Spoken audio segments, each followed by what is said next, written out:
Before we take a break, revving up for more than 10,000 miles in 21 days on motorcycles. A Billings man and a former Billings resident finished the trip on Thursday. Q2's David J. talked with the two who rode their Harleys, hitting 4 corners of the continental United States.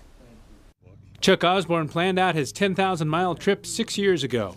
Well, I have a lot of bucket list rides, so I wrote down on the calendar that I wanted to go to all 4 corners of the United States. So Osborne used to live in Billings, and his friend Paul Henley, who lives in the Heights, agreed to go on the trip with him. Chuck inspired me to do this. He was the one that had the idea for this trip, and I'd been on the other Route 66 and Route 50 trip with him. When I was a little boy, I wanted to ride motorcycles, so I've been riding them for 40 years, and almost always long trips. I've ridden 2 weeks every year since I was 23 years old.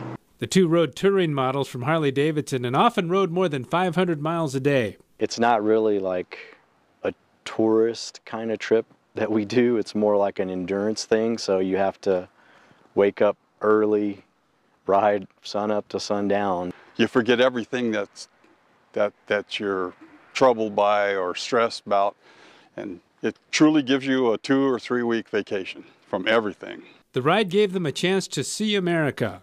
People are really pretty good and friendly. I was a little surprised about that in the Northeast too. How similar people are, even though there's so many different cultures and subcultures. I told my wife that the bucket list was empty now. She was like, "What are you going to do now?" And I said, "Well, I don't know. I think I'll just see if anybody else has a bucket list. Maybe I'll go with them." David J., MTN News, Billings. And as of Saturday, Chuck Osborne still had about 1,400 miles to ride to get home in Missouri.